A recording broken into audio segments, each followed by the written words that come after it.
Ini 4 hadis yang digali oleh ulama dengan berbagai macam penafsiran dan pentakwiran, sehingga terjadi aneka ragam perbedaan pendapat. Nah, sekarang mari kita lihat bagaimana ulama-ulama tadi menggunakan hadis-hadis ini sebagai dalil. Kita mulai dari yang pertama. Nah, itu yang pertama adalah pendapat daripada Imam Ibn Taimiyah, Asy-Syaukani dan As-San'ani rahimahumullah ta'ala, di mana beliau-beliau ini tadi kita sudah dengar mengatakan bahwa bid'ah itu hanya satu macam, dan bid'ah itu adalah dolal. Mereka mendefinisikan bahwa bid'ah itu adalah apa-apa yang tidak pernah dilakukan oleh Nabi dalam urusan agama, apa saja tanpa ada pemilahan. Nah, bagaimana mereka mengambil hadis-hadis tadi sebagai dalil? Mari kita lihat, sudah. Mereka mengatakan, inna ahaditsa Jabir wal Qurbas wa Aisyah radhiyallahu taala anhum wadihatun. Jadi menurut mereka bahwa hadis-hadis yang diriwayatkan oleh Jabir, Qurbas dan Aisyah tentang bid'ah semuanya sangat jelas, bahwa bi anna kullu bid'atin fil umuri diniyah adalah bahwa setiap bid'ah dalam urusan agama adalah sesat, wa laisa hunaka bid'atun ghairu dhalalah, dan tidak ada di sana bid'ah yang tidak dhalalah. Jadi menurut mereka hadis yang pertama, kedua, tiga tadi jelas, kullu bid'atin dhalalah wa kullu dhalalatin finnah. Jadi udah nggak perlu lagi untuk ditakwilkan, yaitu dengan susah payah. Jadi hadis itu dohirnya sudah jelas bahwa semua bid'ah adalah sesat, tidak perlu lagi untuk ditakwilkan dalam bentuk apapun. Nah, mereka katakan dalam hadis disebut kullu bid'atin dhalalah. Apa mereka bilang? Ungkapan ini adalah amun la yukhassisuhu syai'. Ini adalah lafaz yang umum. Kullu bid'atin dhalalah, semua bid'ah umum, tidak ada yang mentaksisnya. Nah, cuma menarik, saat mereka mengatakan tidak ada yang mentaksisnya, tapi tanpa mereka sadari mereka sudah mentaksis, membagi antara bid'ah dunia dengan bid'ah agama. Padahal dalam hadis tidak disebut bid'ah itu agama atau dunia. Ini menarik. Seharusnya kalau kita ingin mengambil umum, bid'ah ini mestinya berlaku juga dalam bid'ah dunia. Sebab dalam hadis tadi tidak disebut bid'ah dunia, bid'ah agama. Nabi cuma sebut di amrina. Nabi tidak sebut di dinina. Nabi mengatakan di amrina. Di amrina urusan apa? Dunia, akhirat, tidak ada penjelasan dalam hadis. Nah, ini yang menarik. Mereka menolak pemilahan bid'ah jadi hasanah dan makruhah, tapi mereka sendiri melakukan pemilahan antara bid'ah dunia dan bid'ah agama tanpa dalil. Nah, ini yang perlu kita cermati. Baik, kita lanjut. Jadi mereka mengatakan kullu bid'atin dhalalah itu adalah am la yukhassisuhu syai'. Lafaz yang umum, kullu bid'ah, kullu, semua bid'ah. Berarti kalau sudah dikatakan semua bid'ah adalah sesat, tidak ada bid'ah yang tidak sesat. Yang berikutnya, di situ dikatakan ma laisa minhu. Nah, ini menarik. Ma laisa minhu ini bisa dua arti. Arti pertama, ma laisa minhu, barang siapa yang mengada-ada satu perbuatan dan bukan dari bagiannya, bukan dari bagiannya. Ini maksudnya apa? Bukan dari bagiannya. Berarti di sana ada yang mengada-ngada dari bagian. Itu pemahaman jumhur. Nabi mengatakan malaisa minhu, bukan dari bagian. Kalau ada malaisa minhu, berarti ada makanan minhu. Tapi ini ditolak. Kelompok ini mengatakan malaisa minhu itu adalah qaidun lazim wa wasfun daruri fi kulli muhdatsatin. Laisa minhu itu cuma hanya batasan saja. Yang lazim, yang mengikat, merupakan satu sifat yang daruri, yang melekat kepada setiap bid'ah. Bahwa setiap bid'ah itu pasti laisa minhu. Ini pemahaman mereka. Jadi mereka menolak kalau ini diartikan kalau ada laisa minhu berarti ada makana minhu.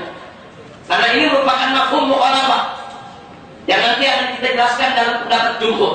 Mereka mengatakan bahwa malaisa minhu itu merupakan qaidun lazimun wa wasfun daruriyun fi kulli muhdatsatin. Artinya setiap bid'ah itu pasti malaisa minhu, bukan daripada bagian agama.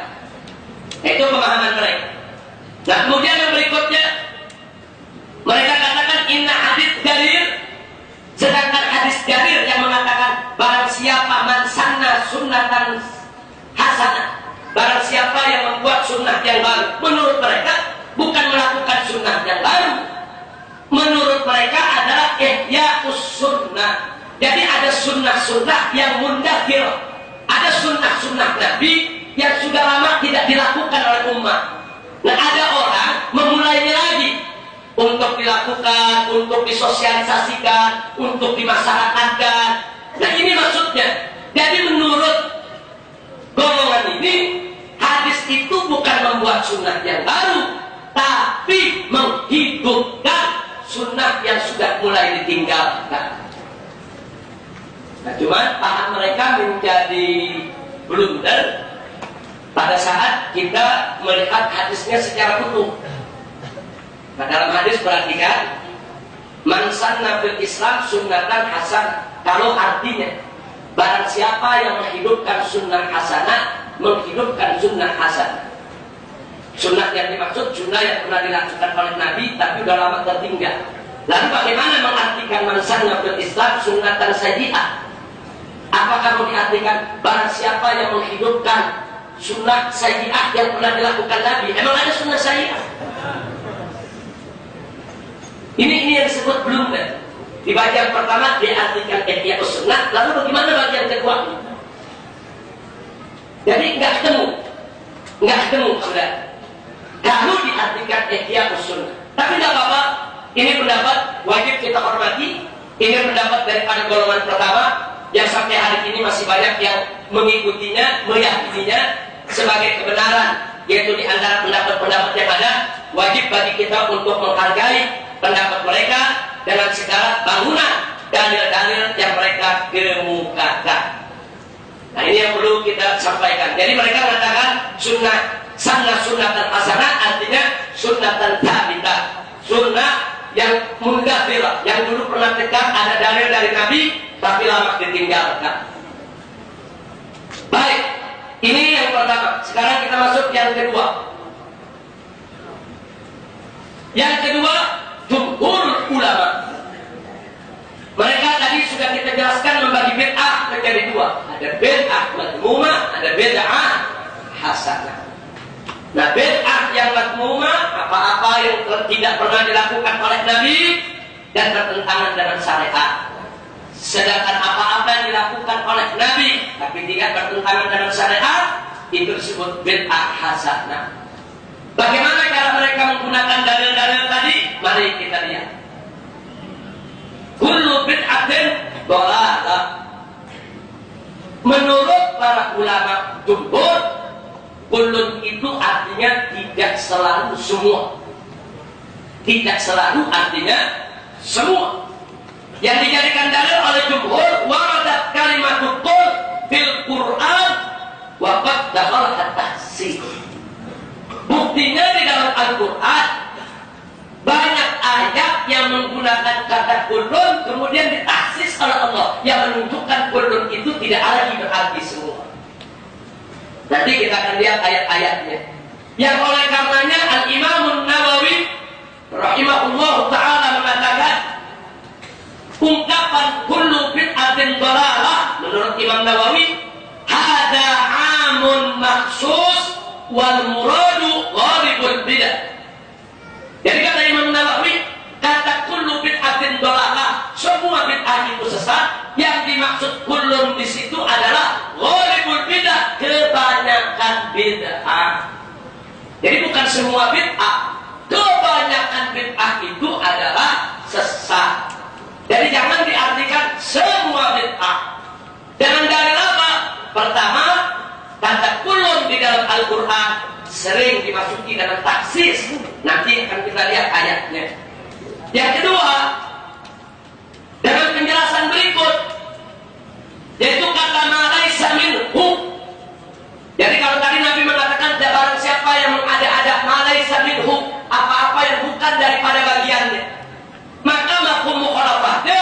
bahwa di sana ada makanan minhu. Jadi ada sesuatu yang baru bukan daripada agama, ada sesuatu yang baru bagian daripada agama. Ini yang digunakan oleh jumhur ulama. Kalau ada malaysa minhu berarti ada makanan minhu.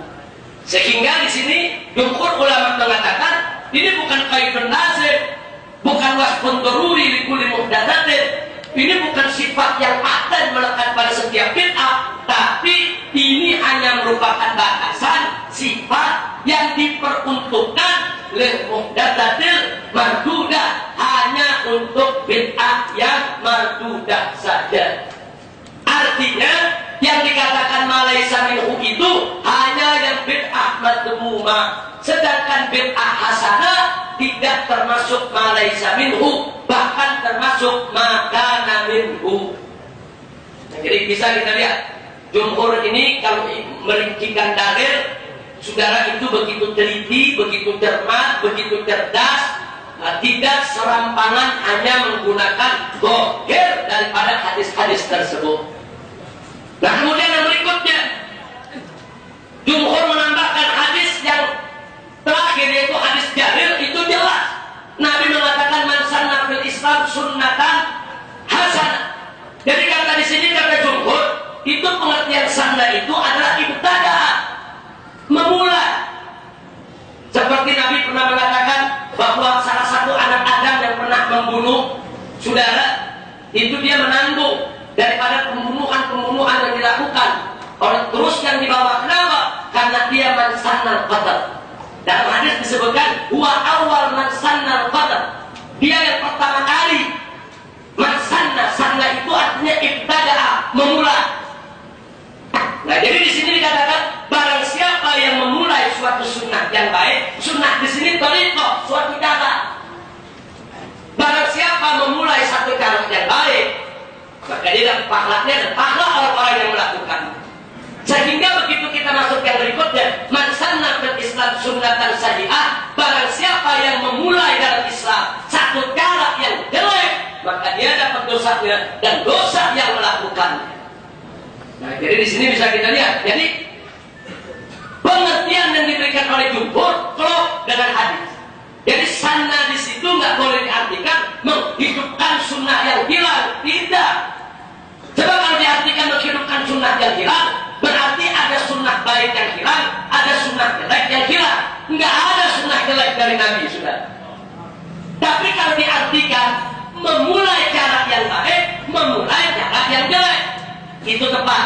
Berarti kalau memulai cara sesuatu yang baru yang tidak pernah dilakukan oleh Nabi Muhammad sallallahu alaihi wasallam. Berdasarkan hadis ini, jumhur meyakini bahwa di sana ada hal-hal yang baru yang tidak pernah dilakukan oleh Nabi, tapi tidak bertentangan dengan syariat, sehingga yang melakukannya mendapat pahala, yang menirunya mendapat pahala, saudara, daripada setelah kehidupan orang yang bersangkutan. Dan itu yang disebut oleh jumhur sebagai bid'atun hasanah.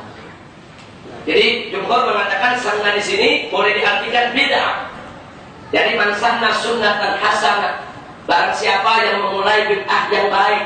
Maksudnya bid'ah sesuatu yang tidak pernah dilakukan oleh Nabi. Maksudnya baik, tidak bertentangan dengan syariat. Nah, bagian keduanya, man sanna fil Islam sunnatan sayyi'ah, barang siapa yang memulai satu bid'ah yang sayyi'ah. Artinya bid'ah sesuatu yang tidak pernah dilakukan oleh Nabi.